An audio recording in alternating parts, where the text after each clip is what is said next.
Tá, pessoal, então eu decidi gravar uma partezinha extra aqui, voltada só para a parte de programação. Eu tinha perguntado lá na primeira aula o conhecimento de programação, mas pelo que eu vi, todo mundo tinha algum conhecimentozinho, bom. Só que caso tenha alguém que não saiba muito de programação, estou levando aqui justamente para tentar dar um auxílio nisso.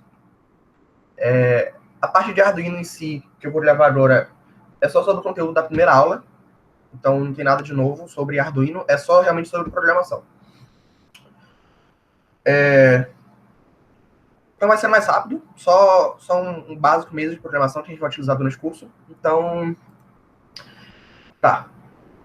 Então, o primeiro conceito mais básico sobre programação são as variáveis, tipos de variáveis. Então, o que a gente vai mais utilizar durante essa capacitação de Arduino são três tipos de variáveis. É o tipo inteiro. Então, por exemplo, posso criar uma variável inteira chamada var e atribuir um valor inteiro para ela, tanto positivo quanto poderia ser um valor negativo também. Só que ela só vai armazenar valores inteiros, certo? Simples isso, simples assim. Eu posso também mudar esse valor depois, justamente, ela é uma variável, né? Então, se eu quiser mudar ela, posso dizer que var agora é igual a 10, por exemplo. Mas reparem que quando eu estou criando a minha variável, ela não existe ainda, eu tenho que declarar ela. Então, por isso eu utilizo esse int aqui. Esse int é justamente que é uma variável inteira, e eu estou declarando ela. Agora ela já existe no meu programa, eu não preciso mais utilizar esse int. Então eu já posso utilizar só o valor dela mesmo direto. Certo. Eu posso também. Tem outro tipo de variáveis, outro tipo de variável que a gente vai utilizar bastante é variável float, do tipo float. Parem essa parte de baixo aqui, tá? Posso criar aqui uma variável 2. E uma variável float é uma variável com ponto flutuante. Basicamente é um número quebrado. Um número que não é inteiro. Por exemplo, 10,43. Pode assumir valor negativo também. Então, a variável inteira não vai armazenar essa parte decimal aqui, mas a variável do tipo float serve justamente para isso, quando você quer trabalhar com valores que não são inteiros. Beleza? Inclusive, eu posso fazer até uma divisão aqui, né? Que é uma variável 3. Vou dizer que ela é 4 dividido por 3, por exemplo. Vai dar 1.333, né?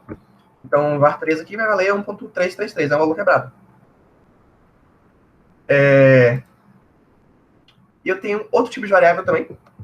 Assim, na verdade, existem vários tipos de variáveis, só que o que a gente vai utilizar são essa aqui inteira, essa float. Novamente, eu estou tendo que declarar essa variável aqui, porque ela ainda não existe no programa, né? E outro tipo que a gente vai utilizar bastante é uma variável booleana. O nome dela é bool. Então, var 4 aqui. E a variável booleana é uma variável que só armazena dois valores possíveis: verdadeiro ou falso. Então, posso dizer que é true, ou posso dizer que é false. Então, só armazena esses dois valores. A gente pode interpretar isso aqui, o true, como sendo um ou qualquer outro valor, na verdade. E o falso seria um zero. Então, verdadeiro ou falso, simples assim. Se uma coisa é verdadeira, se uma coisa é falsa. Por exemplo, quando a gente vai ver um botão, se um botão foi apertado, geralmente a gente sempre utiliza uma variável tipo booleana, justamente para a gente quer saber se foi apertado ou se não foi apertado, se é um valor verdadeiro ou um valor falso. Então, os tipos de variáveis que a gente vai mais utilizar são essas aqui. A gente tem que sempre lembrar de declarar a variável quando ela ainda não existe. A gente pode alterar o valor dela depois. Tá? Por exemplo, o var 5 agora é false. Certo? Beleza. Esses são os tipos de variáveis que a gente vai mais utilizar. E aí, o que foi que eu fiz aqui? Eu fiz um blinkzinho bem simples que a gente viu na primeira aula. Foi o primeiro código que a gente fez. Isso é para mostrar sobre o que são escopos. Escopo é basicamente onde você vai criar a sua variável. Então, eu tenho aqui um bloco de código, né, dentro dessa void setup. Isso é uma função, depois eu explico melhor o que é uma função. Mas essa void setup é uma função, essa void loop é uma outra função, e os códigos aqui estão dentro dessas funções, certo? Só lembrando, a void setup é uma função que acontece uma vez só no Arduino, a void loop é uma função que fica repetindo, certo? Então, o que é isso de escopo? Escopo é onde eu vou criar a minha variável. Por exemplo, se eu criar essa variável aqui LED, no caso, essa variável LED está representando um LED que está ligado na porta 13. Se ela tivesse ligado na porta 12, eu colocaria 12 aqui, né? Essas variáveis foram criadas fora das funções. Então, elas meio que existem em todo lugar do código. O que isso quer dizer? Eu criei a LED aqui, certo? Criei a variável LED. Se eu colocar essa variável LED dentro dessa função setup ou dentro dessa função loop, funciona sem problema, porque ela existe em um escopo global, geral. No código todo ela existe. Só que, por exemplo, se em vez de fazer isso, eu criasse essa variável LED aqui, ela não estaria mais em um escopo global, estaria em um escopo local, porque ela foi criada dentro de uma função. Ou seja, o que é que isso quer dizer? Eu criei ela dentro dessa função ela existe, só que fora da função ela meio que não existe. É mais ou menos isso. Então, criei aqui dentro da função, aqui vai funcionar, porque LED vale 13 dentro dessa função, só que aqui no loop, ela não existe, essa variável LED não existe.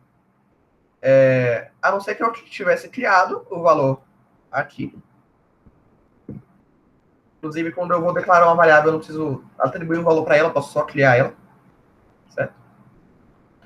Mas assim, por exemplo, eu criei ela global, então ela existe durante o código todo, e aqui dentro da minha função, eu alterei o valor dela. Digamos que agora ela é 12. Eu defini que ela está na 12 aqui agora, ou ela está na porta 12. Ela vai existir no código inteiro e ela vai ter o valor alterado, porque como ela é global, eu alterei o valor dentro da função, mas ela é global, então o valor dela é alterado. Pronto. Então aqui LED vai valer 12, aqui LED vai valer 12. Aí eu criei mais duas variáveis aqui, tempo on e tempo off, que é basicamente o tempo que o LED vai ficar ligado e desligado. Eu vou passar essas variáveis aqui na função delay. Quer dizer, o delay que o LED vai ficar ligado e desligado, né? Não start simulation aqui. Aí pronto. O LED fica ligado por 500 milissegundos, quer dizer, 200 milissegundos, e desligado por 500 milissegundos. E aí, por que é interessante a gente criar essas variáveis, em vez da gente só jogar o valor direto aqui de como estava antes, né?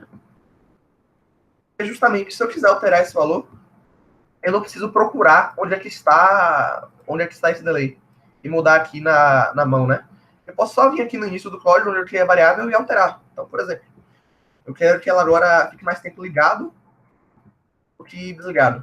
É só vir alterar aqui e esse valor já foi alterado. Pronto, agora ela fica bem mais tempo ligado do que desligado. Então, eu estou usando variáveis inteiras aqui, né? Mas funciona exatamente a mesma coisa para os outros tipos de variáveis, tipo float e booleana, certo? Ok.